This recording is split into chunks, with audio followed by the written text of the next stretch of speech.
So hey guys, how are you all? Welcome to Spark Fiction 3M. So we are back with a brand new movie on What If DEKU Was in Love with Nejire Hado? But before we start, be sure to subscribe to our channel and like this video. Now let's begin the story. K-ma, Isuku shouted as he pulled his head out of the engine. He looked around and glanced at his mother, who was sitting comfortably in their old work truck. Somehow, she managed to make the whole truck look a whole lot bigger than it actually was, but then again, she wasn't like him or Pa in that regard. Start her up. Inko nodded and started up the truck. The clutch bucked slightly, but he could fix that in a moment, and then the engine purred to life. The old work truck was held together largely by elbow grease, prayer, and what his mother liked to call Isuku ingenuity, which he reckoned was a thing given how he was accepted into UA despite being quirkless. Though, most people never believed him when he told them that. His mother hopped out of the truck with the engine still running and rushed over to give him a hug, her arms not quite able to wrap around him. I knew you'd be able to fix her, Isuku. She beamed up at him and patted him on the chest with a slight wink. All those Legos we got you have finally started to pay off. Your father wanted to take a look at it, but you know how useless he is with machines. Hey now Ma, that's not right, Pa plenty good at wrecking machines. Isuku gave a light laugh and looked around the spacious garage that had once functioned as his workshop, spotting several unfinished projects designed around making his Ma's life a bit easier around the ranch. Sure, Pa could do most of the work, but there was still a lot for her to do, and while she was strong for a woman her size, she was still a woman of her size. Oh, I'm well aware of your father's penchant for destruction, but you know him, he's a gentle soul.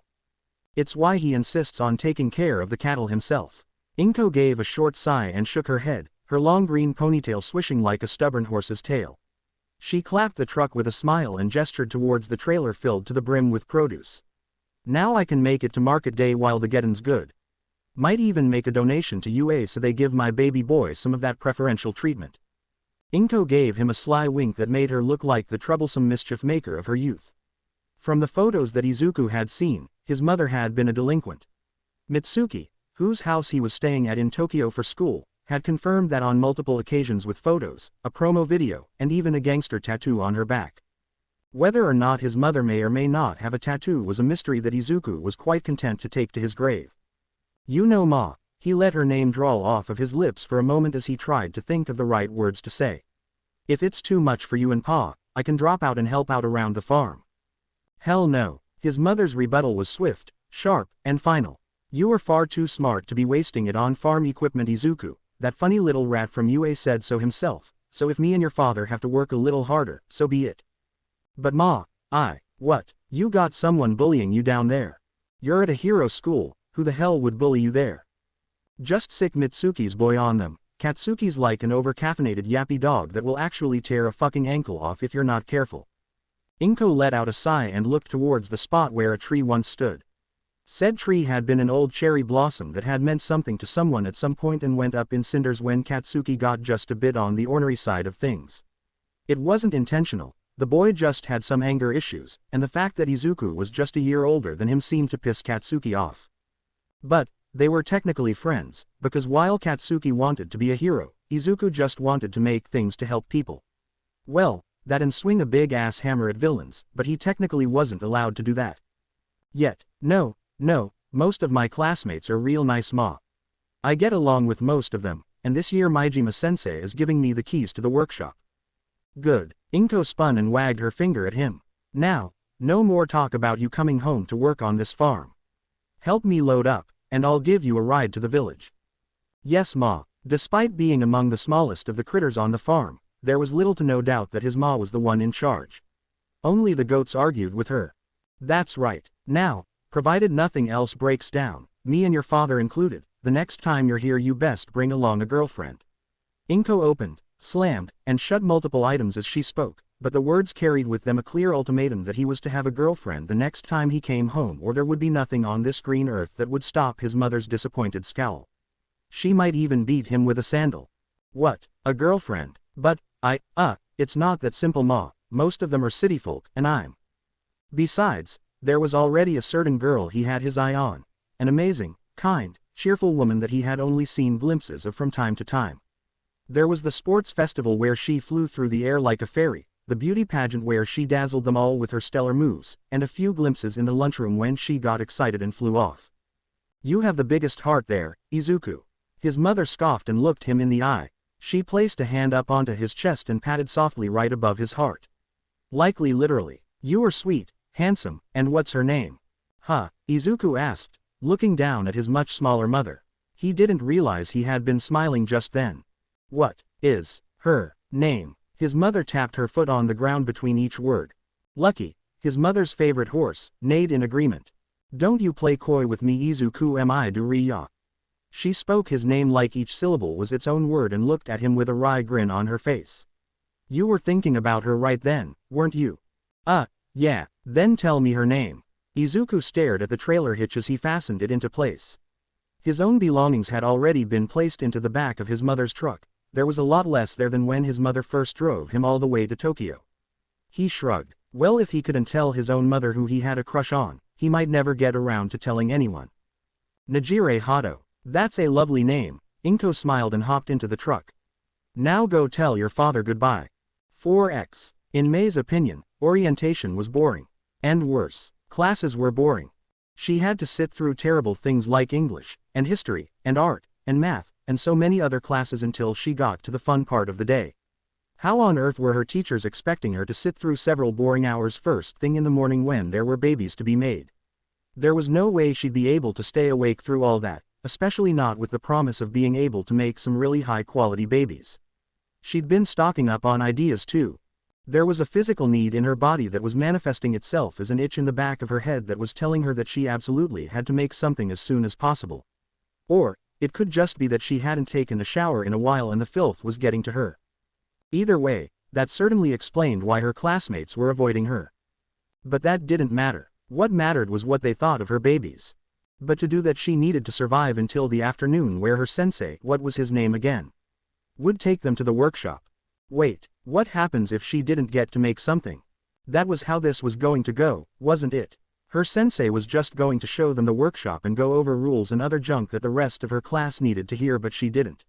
She knew all the stuff in there. Probably. And if she didn't, she'd read the manual, and if it didn't have a manual, then she'd make a manual for it. Sure, her manuals were simple, but that was fine. For the most part, the simpler the instructions, the better they were. For example, her older brother often told her not to burn the house down whenever she was left alone. And that was easy to do. May drummed her fingers along her desk, eyes locked firmly onto the clock as she watched it click slowly, ever so slowly, towards the final stretch of classes for the day. Design, workshop, lab, all rolled into one 3-hour stretch of time that she was just waiting to dive into. There was a good chance she'd even be able to convince whatever his name is sensei that he should totally keep the workshop open and let her stay late and make her first baby.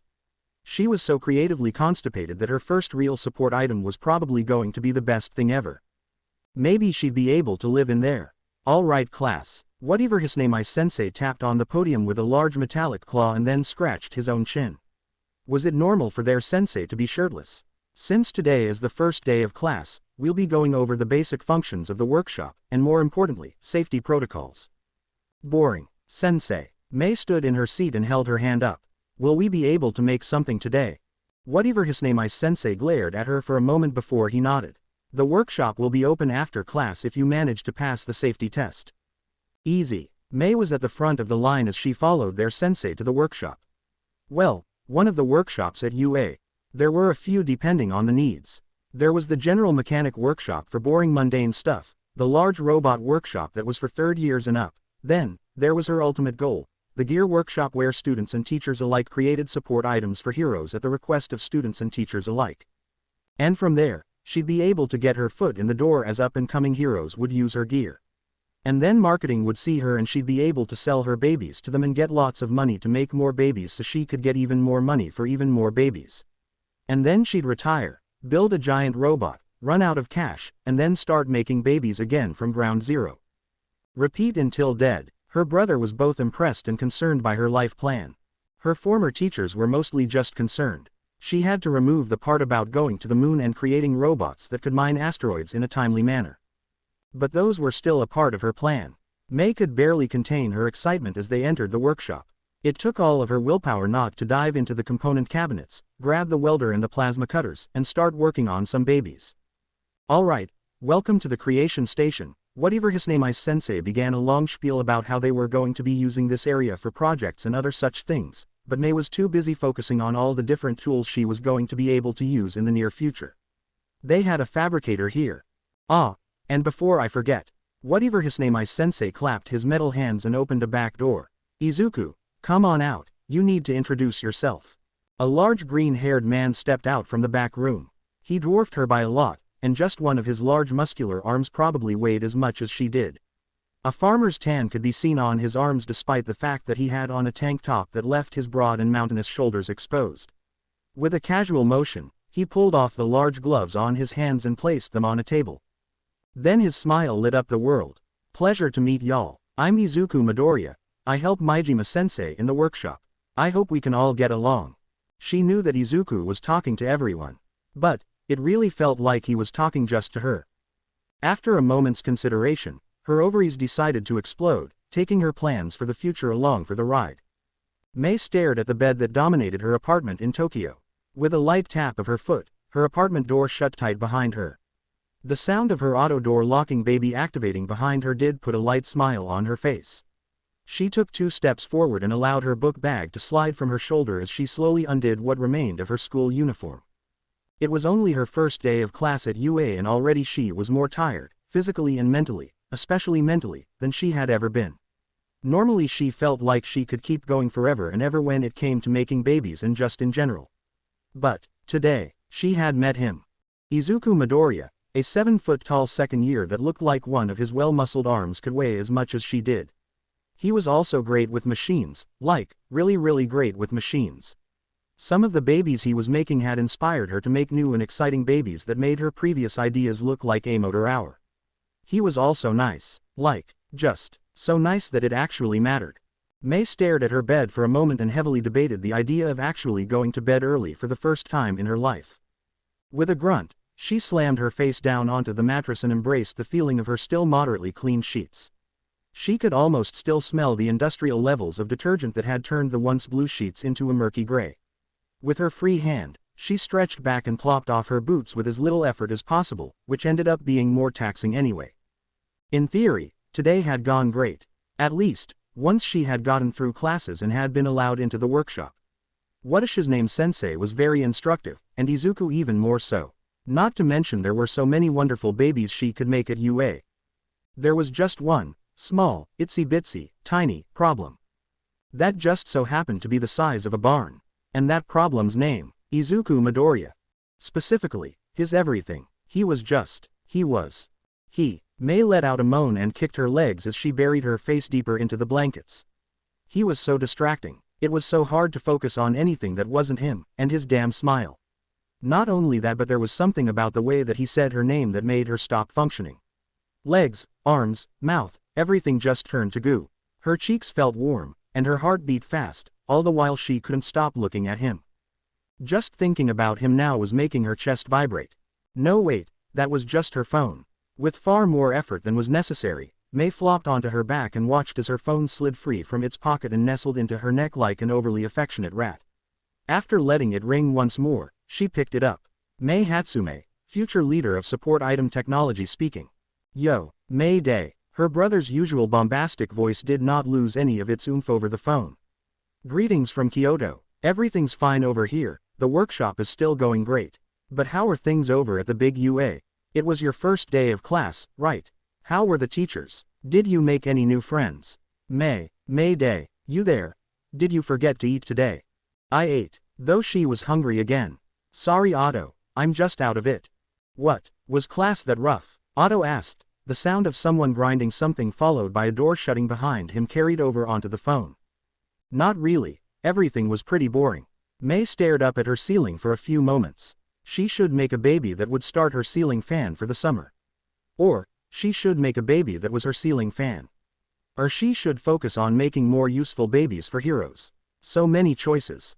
Oh, then what was wrong? Did you get in a fight with your classmates? Again. That was once. In 4th grade, someone had destroyed her popsicle catapult. No, then what? Period. No, That was last week. Then, alright, your older brother is gonna need some more info. Mei let out a sigh.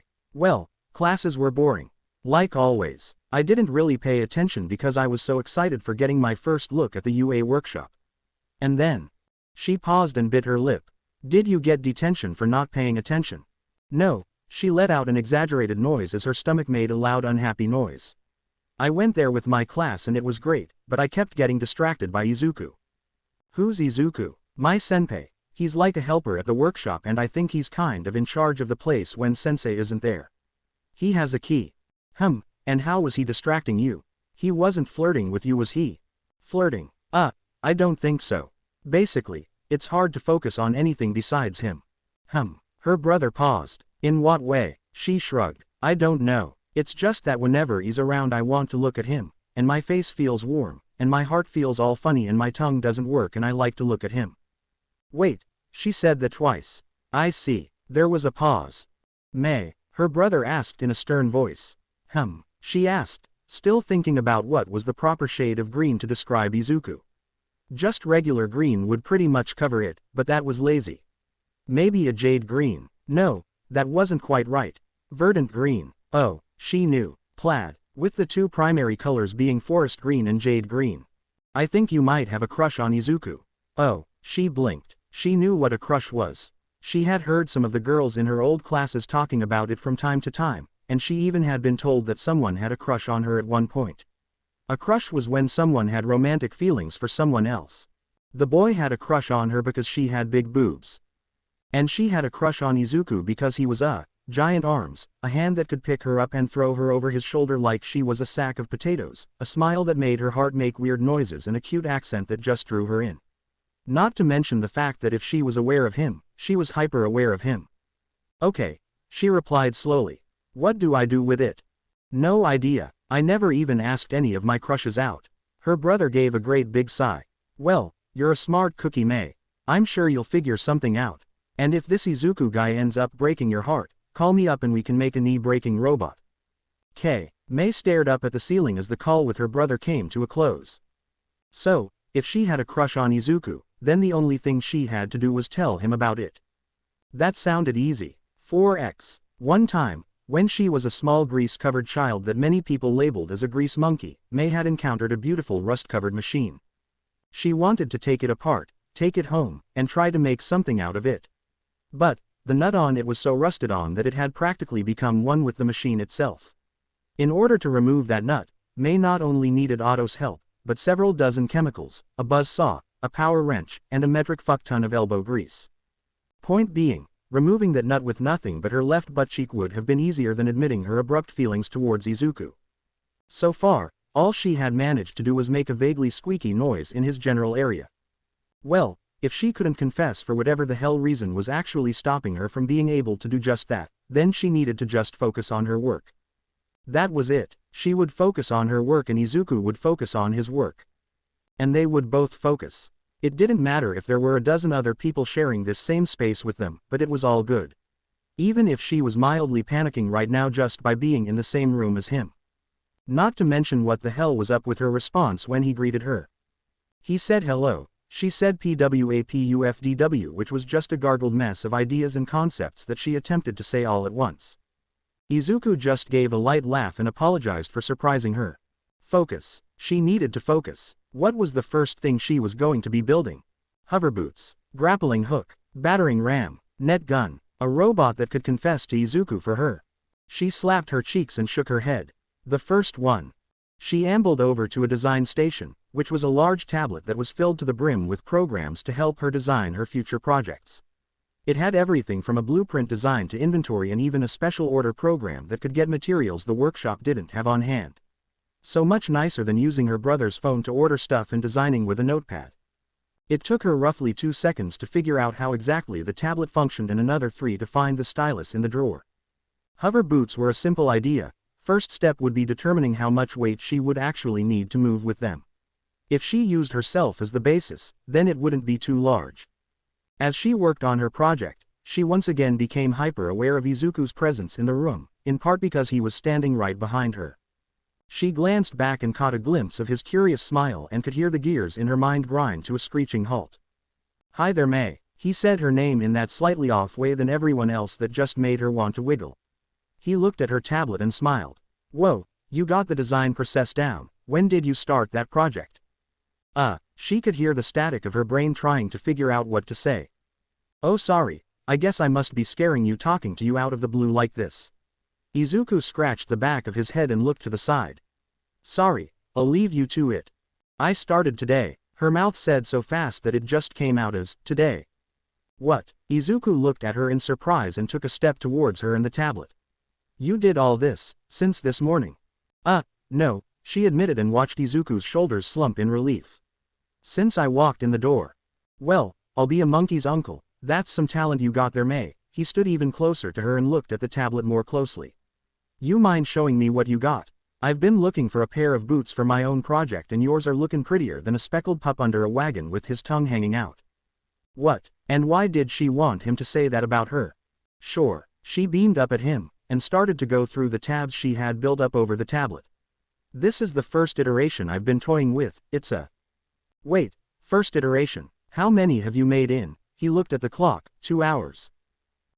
4.5. Izuku let out a low whistle. "Well, I'll be. May, I have a feeling we're nothing but horses of the same color when it comes to support gear." Tech. When it came to tech, she could talk to Izuku. And they could talk a lot. It only made her crush that much worse though. Izuku knew that city folk were different the first time he had stepped into the big city. They were small like his maw, but without a bite that was as bad if not worse than her bark. Sure, there were more villains in the cities, but there were also simply more heroes. And the heroes were everywhere: billboards, TV shows, bus stations, fast food places. A fond memory of Izuku bawling his eyes out to get a Happy Meal that had an All Might toy in it when he came to visit his grandparents put a smile on his face as he continued to tinker on some request for the third years. Pretty soon, the first years would be making their requests too, then they'd be real busy. Or maybe not, they did have a genius like May around. As much as Izuku knew that city folk were a world apart from him, he was pretty sure that city girls his age were even more so. He could barely understand what they were saying. Hell, for all he knew, they were speaking in giggles and letters. One such example was Nejire Hado. He had heard her talk and not heard a damn word she said at least twice. Didn't stop her from being prettier than she had any right to be, and she had a lot of rights to be that pretty. Then there was Mei Hatsume. And Mei was squirrelier than 3 tanuki in a barrel fighting over the last curd of cheese. She was excitable, energetic, more than a bit skittish, and just a plumb technical genius when it came to making gadgets. Sure, she talked fast, but it was in ways that Izuku could understand, even if he did think it was a bit strange to call her gadgets and gizmos babies, but he couldn't fault her for that. "Senpai." Mei came bouncing into the workshop with clear disregard for the no-running rule. Then again, he wasn't entirely certain that she was running. Mei just had the natural speed and reflexes of a squirrel next to a cola plant, so normal human laws, be they actual physics or not, just simply didn't apply. He had witnessed her catch a rogue chunk of metal, that had once been a nut and bolt, that had been launched with enough force to break a window, and then drop it to the ground like it was nothing. "Settle down, May." He smiled and watched her jitter for a moment as she waved around a stack of papers in both hands. Her chest stopped bouncing half a second after she did, which was just not something he should be focusing on. May was his kohai. They talked shop, and that was the end-all and be-all of their relationship. It just wasn't proper for him to be staring at her like that. They came. May flashed the stack of papers at him. "The first requests are here. I can't wait to get started on some of these. Ooh, I think I can see one that I can convert one of my babies into. It might take a bit of work, but it should work." May turned towards the corner of the workshop that she had taken over. Several of her babies sat there just waiting for someone to adopt them. "Can I get started now? Where's Power Loader Sensei?" Izuku placed a hand on May's shoulder and watched as she went incredibly still. He wasn't sure if she had something about being touched or not, but she had no concern for anyone else's personal space, so he reckoned it was fair. Besides, it was a pretty good off switch for her. He normally likes to divvy those out to who could do them justice. He paused for a moment. "Not that you can't do them justice all on your own, May. Come to think of it, most of his senpai were gone, and there had been a gap of second years when he was a first year." May held the stack tight and beamed up at him. He's the one that gave these to me. Really? Yeah, Mei bounced again. Oh, he said he had something special for you. And you ran off before he could tell you what. She nodded fast enough to knock her goggles down onto her face. Yep, sorry senpai. Don't worry about that Mei, I'm sure sensei will mosey on over here at his own pace. You know what you're going to be working on. All of them. Of course ya are. He gave a slight chuckle and patted Mei on her shoulder again. Just holler if you need anything. Mei nodded and ran off with a mad glee that would make a billy goat blush. She really had one hell of a smile when she was in her element. The door to the workshop opened again and Isuku caught Power Loader Sensei waddling in with a large black tub gripped in his metal-capped hands. Much like Isuku himself, Power Loader was something of a country boy that had grown up in the dirt, mud, and grease before coming to the city. The biggest difference was the breed of country boy.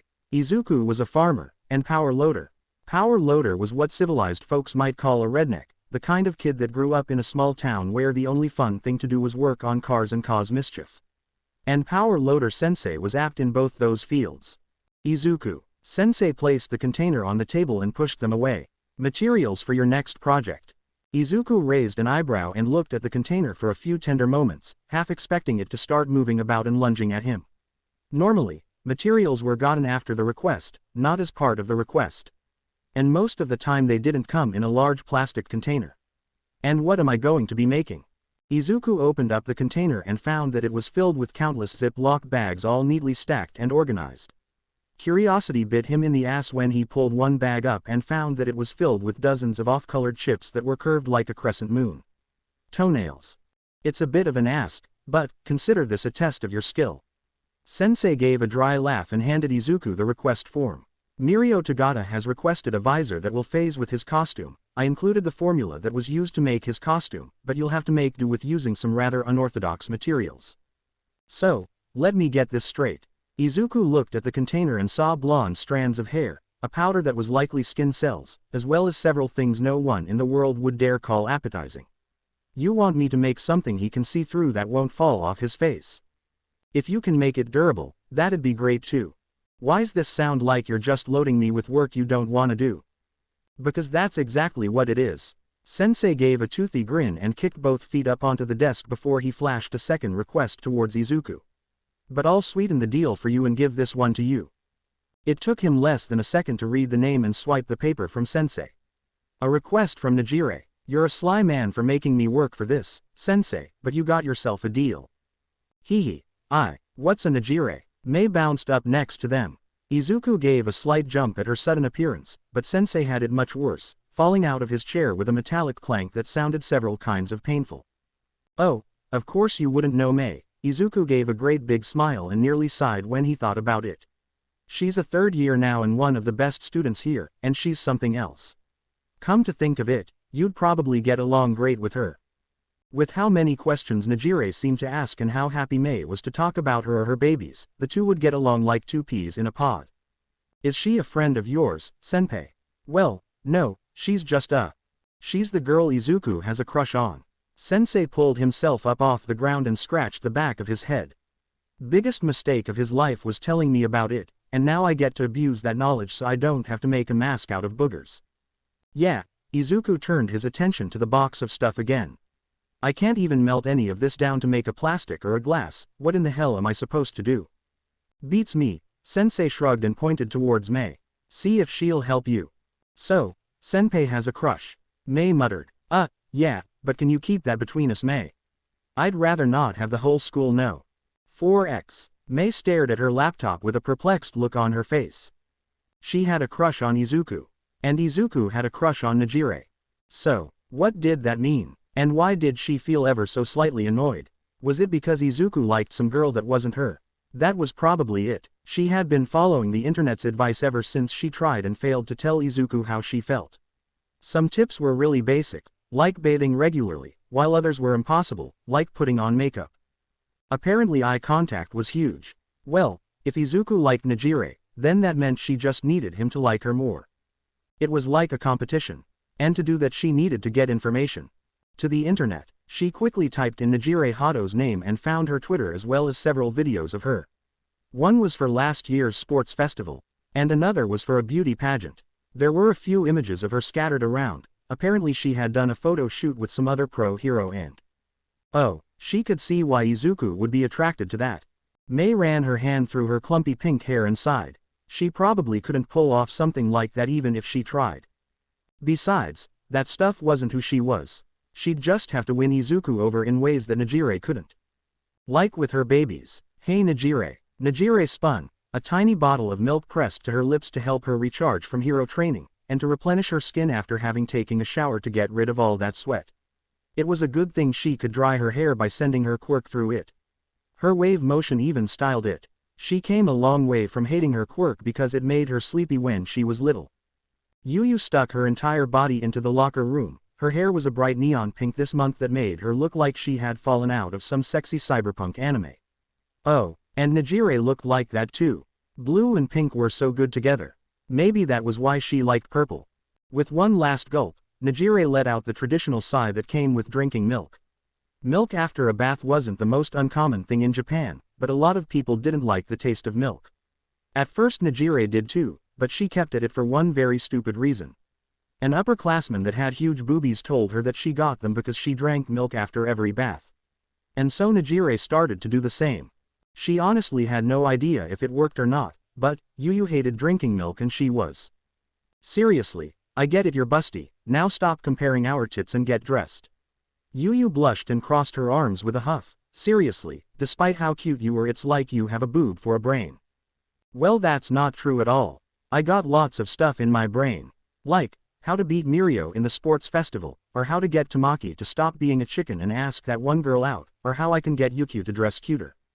Clothes Nejire. Yuyu gave that sigh that normally meant she needed to hurry. But, I like running around naked. Nejire stuck her tongue out and dove back into her locker. Her hero suit was already tucked away into her briefcase and she was all set for spending a weekend at Yuki's agency again. Anyways, what's up? You're normally busy with the student council this period, right? Yeah, kind of, but that guy from the support department wants to talk to you. Nejire pulled her head through her undershirt and stared at Yuyu for a second. She'd put in that request for a support item recently, but there was no way that they were done already, right? Also, she said guy. Which one? Not that she knew many of the people in the support department, let alone the guys, but she was loosely aware of a few. The one that has a crush on you. Nejire stopped buttoning her skirt for a moment and gave Yuyu the best stink eye she could manage. Did she have any idea how little that narrowed it down? Is it the tall one with green hair and has unironically said, y'all, at least once a day? Yeah, his name's Isuku. Apparently he's done with your support item and wants you to test it out and see if there's any additional modifications you want. Yuyu scratched the back of her head and sighed. I honestly don't know why everyone treats me as the go-get Nejire girl. Because you love me. Nejire gave Yuyu the biggest open-mouth smile that she could muster. And you've been my BFF forever. Don't remind me, Yuyu groaned. Anyways, I guess head to the workshop after class or something. Nejire nodded. "K, you wanna come with?" "Nah, I have student council stuff to deal with, and then I have to head home early to take care of my brother." Yuyu let out a sigh and shook her head. "Besides, no offense but watching you test stuff is kind of boring." "What, but you used to love watching me train." "Not really, I was just bad at standing up for myself and couldn't say no." Yuyu waved her off and headed towards the door. "Oh, and I guess I should thank you for helping me grow a spine." Nejire pouted as she watched her friend vanish behind the door. And then frowned when she realized how tight her bra was. Either it shrunk in the wash, or the milk was paying off. Still, bras were expensive. Wait, could she order a bra from the support course? Wait, then she'd only be allowed to use it in her hero costume. She bet the support department could make great bras, even if she preferred to free boob. 4x. Now that she thought about it, she had never even talked to Isuku, let alone actually seen him. Sure, most of that was because she always ate her lunch on the roof with Yuyu and she struggled hard to come up with any support items that wouldn't just be wasting people's time. So, all she knew about Isuku was that he was a second year, he had green hair, he had a crush on her, and apparently he was from the boonies. Come to think of it, Nejire paused in front of the workshop and tapped on her chin. How come she'd never been in here before? Ever since she had seen her neighbor wearing a grease-stained tank top while working on her car in the summer heat, she had a mild to severe thing for grease monkeys. Oh right, Bibimi existed. It wasn't that Nejire hated Bibimi, It was just, the two-time winner of the Miss Con contest had a habit of rubbing Nejire the wrong way. Which was really hard because Nejire actually liked to be rubbed. She still wasn't exactly sure which version she liked more, a grease monkey girl or a grease monkey boy. Both had their merits. On the one hand, the girl would likely be a tomboy and have short messy hair and exposed upper arms, and if she had big boobies that'd be a bonus too. But if it was a guy, then it would just be great. Especially if they were buff. With a hum, Nejire opened up the door to the workshop and was greeted by a beehive of busybodies buzzing around a bunch of workstations as they made a bunch of gizmos and doodads. But despite the business, she found herself drawn towards the back corner where she saw a grease-covered angel with pink hair. It wasn't the first time that Nejire had been attracted to a girl, and it wouldn't be the last, but something about this girl, probably the fact that she had thick pink hair that just looked like someone had stuck a bunch of bubble gum on her head and called it good, or the fact that the tank top she was wearing was tight across her chest. Who was bigger? Did she drink milk? What was her name? What was with those goggles? Could she try them on? Oh, her eyes were pretty. Were those because of her quirk? What was she making? It looked like a boot. Why was she making a boot? Where was the other one? Where'd she get so dirty? Did she wanna take a bath? Ah, Nejire, the slightly raspy voice of one of the shirtless teachers, she never talked to him so she never learned his name, besides he was the support teacher, waved her over from behind a large desk that had a solid stone countertop that looked far more damaged than anything else at UA. You're just on time. I am, she asked, looking around the busy support room again. She didn't see anyone that looked like they would say y'all to her or with green hair. Was there some appointment or something? Just a phrase. The metal-clad sensei leaned forward and pointed a metal claw towards a back room. Izuku's in there, and make sure you don't let that stench out. Huh, close the door behind ya. Ah, got it, thank you Metal Hand Sensei. It's power loader. Oh, sorry. The moment Nejire entered the room, she was hit by a pungent sour smell that was blended with the strong burning scent of bleach. Did she need a mask or something? Was this why she never met Isuku? Did he just smell like this all the time? She plugged her nose and looked around the room. More advanced-looking tools lined the walls, and there was even a large stand that had what looked like a half-built All Might-sized robot, or armor. Scattered on a clean-looking metallic table was a bunch of bags in trays with several little dishes with stuff in them that were soaked in some stuff that looked like water, but probably wasn't water. All of that was fine and all, but all of her attention was drawn in towards the black hole in the room. Why the hell did no one tell her that there was a sweaty, grease-covered, green-haired version of All Might that was younger than her? That was hitting so many boxes she was going to need to have to come up with a whole damn test just to cover everything. Like, he was tall, really really tall. Why? Why was he so tall? Was that his quirk? It didn't have to be, because of random mutation quirks. It wasn't uncommon for someone to just randomly be fucking tall, but still, this guy's arms looked bigger than her entire body. She knew the saying anything more than a handful was a waste, but if that was the case she'd need head-sized boobs to even come close to wasting boob around this guy. Seriously, this guy had a crush on her. What the hell? Why did no one mention that he was so tall and hunky, and beefy? Her voice was off due to her pinched nose. You wanted to see me. Izuku jumped. His attention had been on some kind of a project or something, and she had disrupted that. A mask and goggles obscured much of his face, but still she could see the shock and panic in his.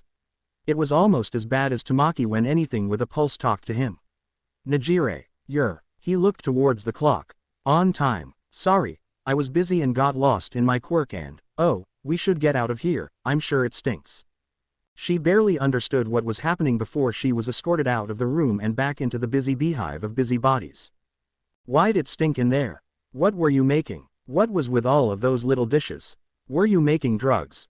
Izuku pulled off his goggles and mask. Okay, she needed to stab the person who told her that Izuku had a crush on her but failed to mention the fact that he was tall, buff, had a great smile and just looked like a great guy. And her size queen senses were tingling, even if it was just proportional. Oh, that, Izuku scratched the back of his head, his cheeks were growing redder by the moment. Well, you're friends with that Mirio guy, right? Nejire nodded. Well, I'm busy trying to figure out how to turn toenails, boogers, and hair into a glass or something else see-through. Izuku blinked and let his arm drop. It's as gross as it sounds. Sorry you had to smell that. I wanted to wait for ya out here. Oh, don't worry, it was kind of neat. Besides, I can smell fine now. She took in a deep breath of the smell of the workshop and regretted it slightly as she still smelt a bit of those chemicals. But what did you want to see more for? To ask her out, she'd say yes. Oh right. Izuku clapped his hands and gave her a great big smile that reminded her of a 5-year-old being told to cheese for a camera. The fact that a 7-foot-tall man was doing it was just adorable. Hey, Mei, can you bring me Nejire's bracers? Huh, the pink-haired grease angel asked from across the shop.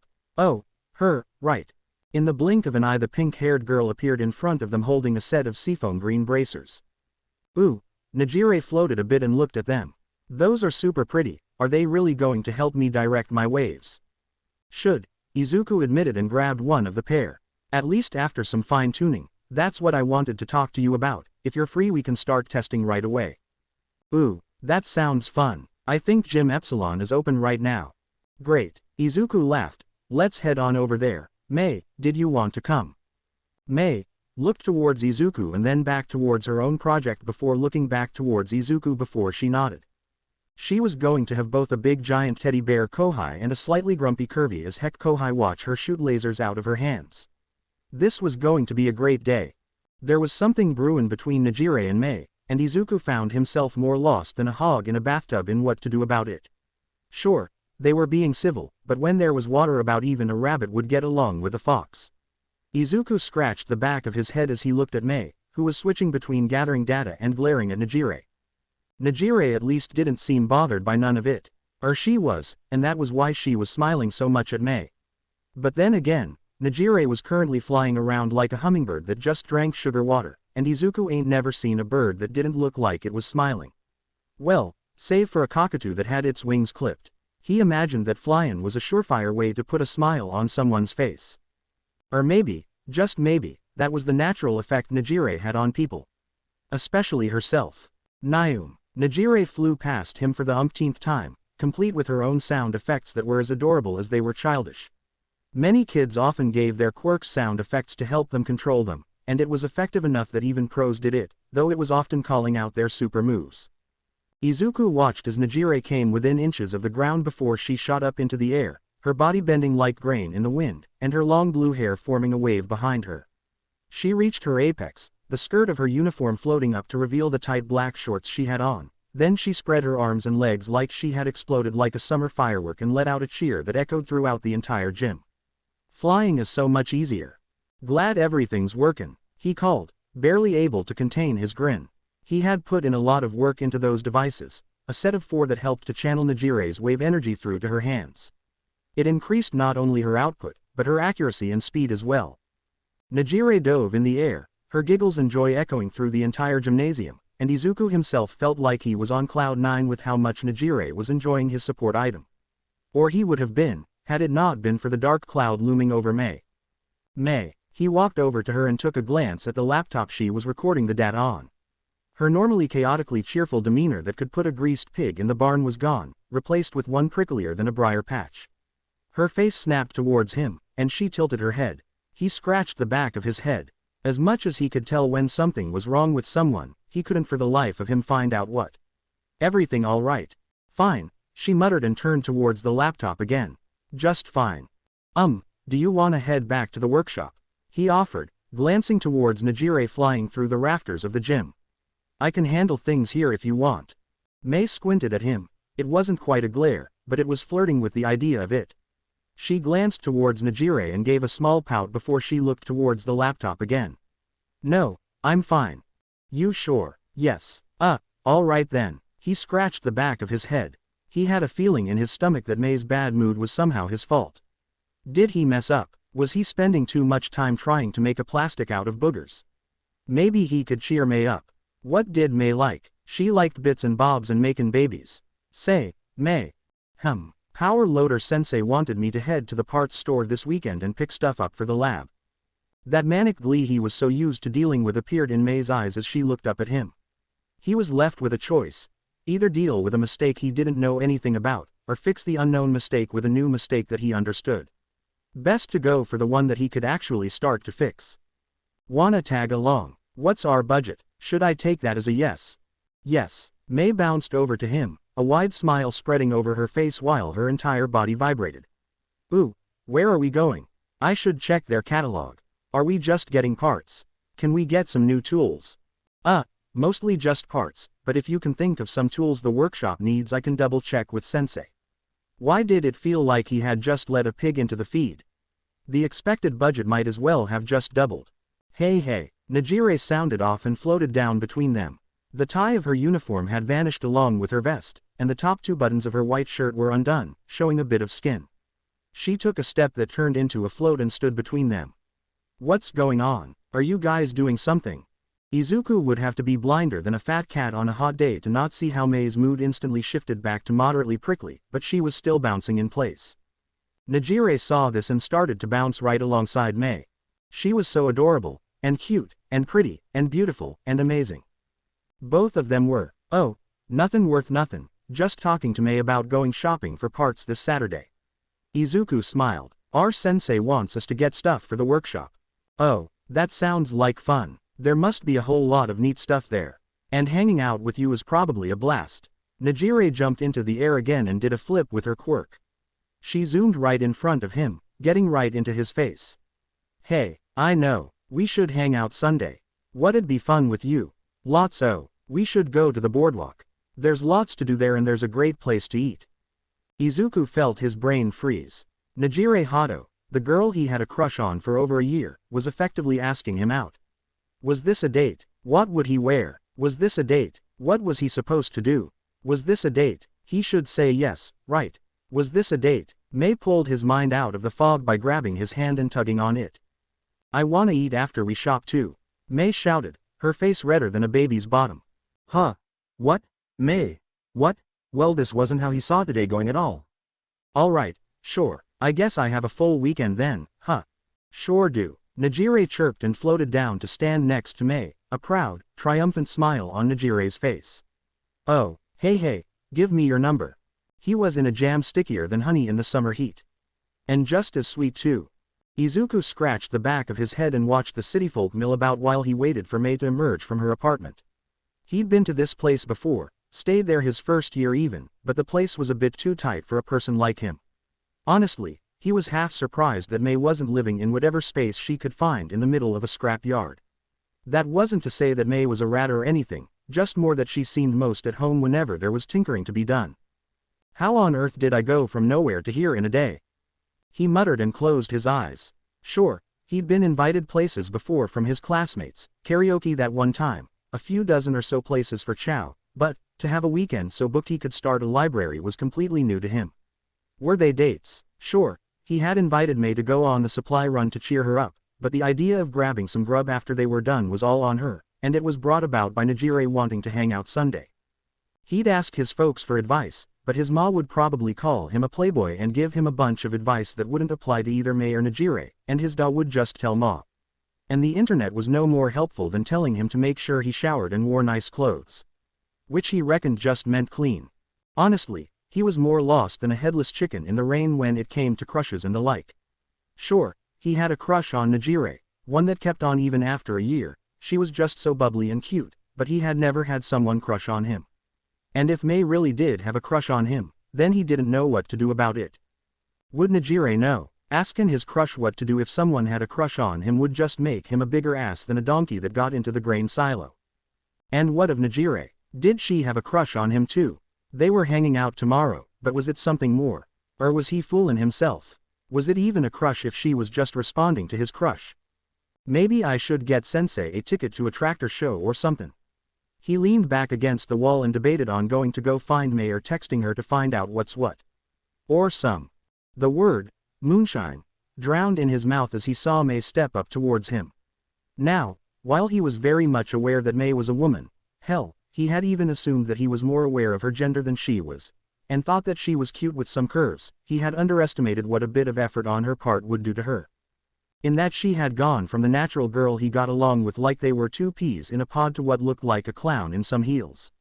A moist smear of lipstick covered part of her lips, her left eye was shut tight, and there was enough blush on her cheeks that she looked like a tomato. Her every step looked like she was about to faceplant, and from the scuff marks on her sundress, she probably already had. Mei, he rushed over to her and caught her. What on earth got into your head? Is it that bad? She asked weakly. Totally. Both he and Mei jumped a foot when they saw Nejire standing right beside them. It was his first time seeing Nejire in casual clothes, her long blue hair pulled up into a ponytail that bounced with every slight movement. The light blue shirt she had on was baggy on the top, but cut off just short of her stomach, showing off a bit of her waist, and her black plants looked loose and breathable. It looked like the kind of thing a dancer would wear during practice. Or maybe at the gym. Nejire, Isuku shouted and looked at Mei. What are you doing here? Oh, I live here. She pointed towards one of the apartments on the top floor, a convenience store bag dangling in her hand. I saw you waiting, so I decided to wait too because I wanted to see how cute Mei would look. Mei let out a groan that was nearly identical to the one she gave whenever she was being forced to do something she didn't want, like safety protocols. What happened to your eye? Don't know. He had never heard Mei sound so defeated. Makeup. Well that's no good, especially if you don't wash it out. It can do damage, and that's your quirk, right? Nejire grabbed onto Mei's other arm and looked down at her heels. You're crushing your feet too. Did I do anything right? Your dress is cute, it shows off your boobs good. Nejire smiled and then looked up to Isuku. Hey, you're big and strong and stuff. Carry Mei, there's no way she can handle stairs in those things. Sure, he jumped and held out his arm towards Mei. Is it alright if I carry you? She turned her head away, but nodded. Yeah, Isuku followed Nejire all the way to her apartment on the 3rd floor and helped her in. You can see the inside of my apartment some other time. Nejire placed a finger to his chest and stuck her tongue out. Mostly because you're huge, and I need space to help Mei, and it's a mess, and I'm not ready for you to know what color underwear I wear. He opened his mouth but no noise came out. Not ready. What? Oh, and the shopping thingy is going to have to wait for tomorrow. Should I just wait out here? He asked, gesturing towards the slightly narrow hallway. Nejire tapped her chin and looked back towards Mei. I don't think so, it'd be a bummer knowing that you're out there being bored and stuff. Oh, I know, go find something fun for us to do after I fix Mei up. Oh, and dinner, I just got done with my Zumba class, so I'm super hungry. The door was shut, and Isuku was left with many questions, such as, what on earth was a Zumba? 4x, why are you helping me? Because you need it. Mei gave a frustrated grunt at that very hero-like response that came from Nejire. She should have known better. Most of the heroes she met would do the same, other than their sensei, though they seemed to enjoy suffering just a bit. She felt Nejire dab her face with some kind of a moist cloth, carefully removing the layer of makeup she had put on. I mean, aren't we rivals? Mei asked. That's what the internet said at least. I like Isuku, and so do you. So why help me? Because I think you're cute. Nejire's voice was so chipper Mei couldn't help but believe her. And besides, how do you know I like Isuku? Mei kept her eyes shut while Nejire continued to dab and slowly remove the mountain of irritants that she had placed on in an attempt to seduce Isuku. She had bought a bunch of makeup a while ago to impress Isuku, but had never figured out how to wear it. She spent all last night using the internet to figure it out. She bit the inside of her lip, unwilling to taste lipstick more than she had to. How could you not? Well, for starters, I barely know him. Nejire hummed softly, her soft touch slowly removing the damage that Mei had done to herself. Don't get me wrong, he is cute, tall, handsome, and checks all of my boxes, so I am interested in him. That's why I wanted to hang out with him. Oh, Mei felt a pit in her stomach grow. She wanted to run. She wanted to bury herself in her room and pretend like she hadn't messed today up. She wanted to have fun with Isuku. She wanted to buy parts, tools, and things with him. And eat food with him. Crushes suck. Yeah, kinda, but hey, why do you like Isuku? I don't know. Why don't you try? Mei let out a sigh and winced as she felt Nejire pull something out of her eye. Probably one of the fake eyelashes she had given up on after they broke. He understands me. I feel like I can talk to him forever. And I really like working with him. And I feel things when he smiles at me. What do you feel? A large, damp towel pressed against her lips, silencing her for a few moments while Nejire continued to remove the makeup. Happy. Mei shrugged. Warm. It's weird, but I like it. Well, it sounds like you really care for Isuku. Nejire continued to remove the makeup. Wanna know something? What? I have a crush on you. Huh. Mei's eyes shot open and she saw Nejire's face was far closer to her than she realized. Her heart was racing, and she scrambled back, her head bouncing against Nejire's bed. What is that? What? Huh? Oh, was that too much? Nejire placed a finger on the edge of her smile, but remained where she was. Sorry, I probably should have kept that to myself, huh? But, Isuku, oh, I like him too.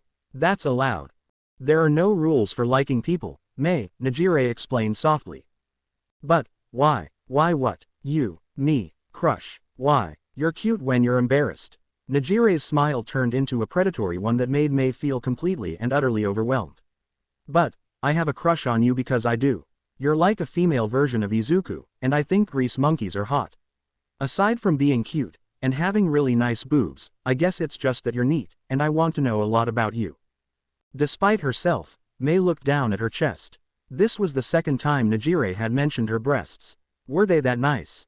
But, we're girls, so, Nejire did a strange motion, tucking a bit of hair behind her ear, and somehow Mei felt her toes tingle. There's nothing wrong with that.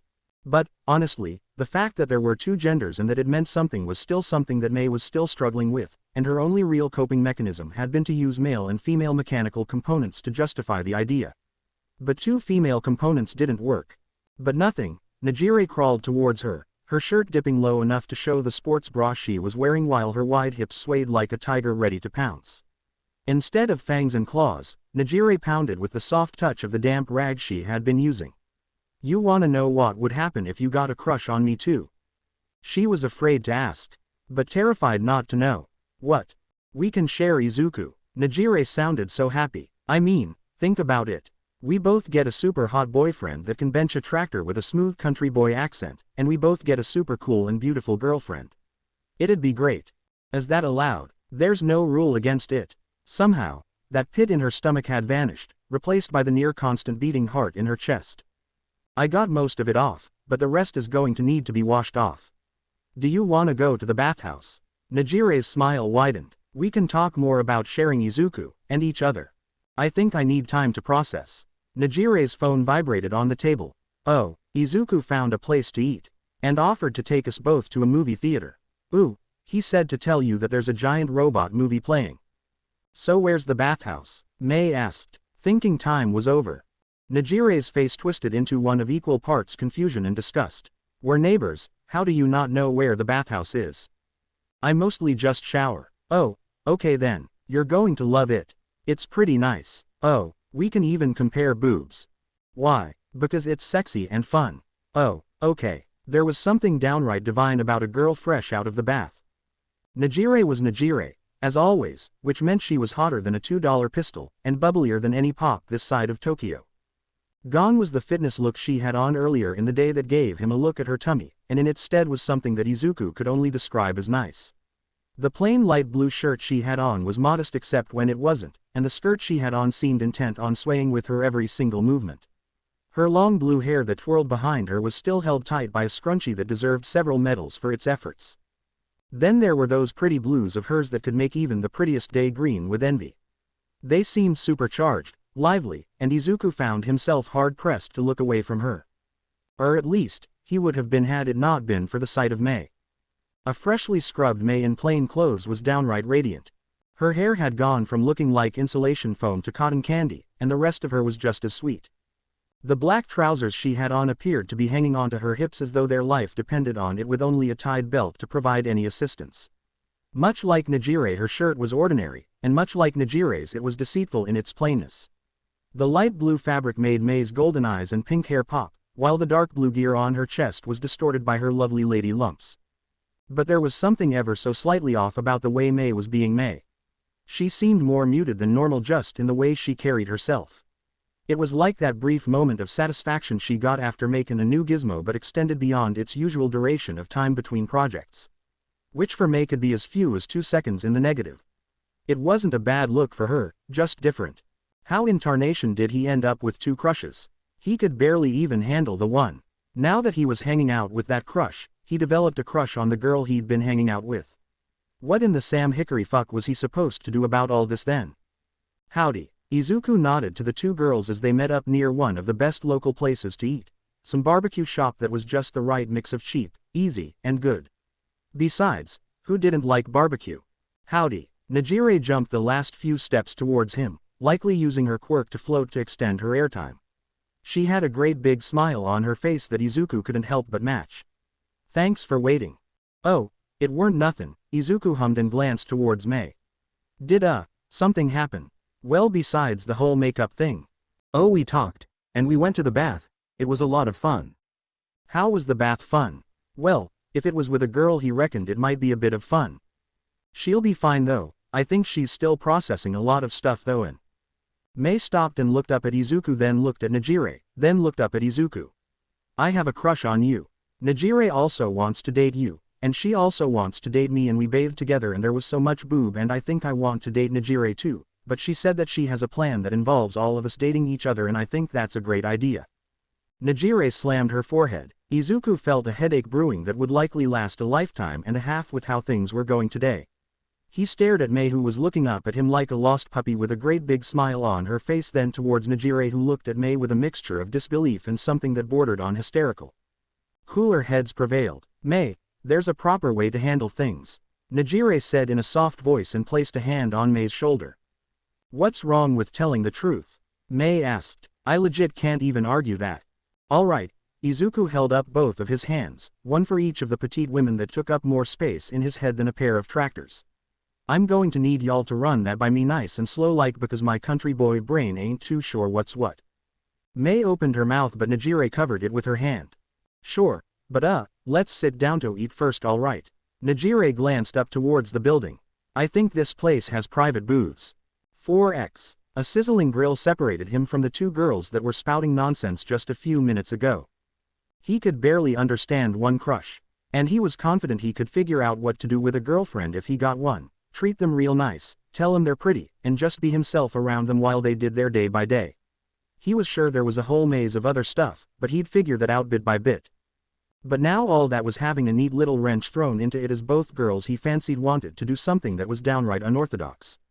Not that there was anything wrong with not being normal, he was pretty sure he'd been unorthodox since the day he showed up to UA. Alright, Izuku stared at the sizzling meat he'd been cultivating for the past 5 minutes. He poked it softly with the chopstick and then flipped it to the side, sending a fresh spurt of succulent meaty juices up into the air.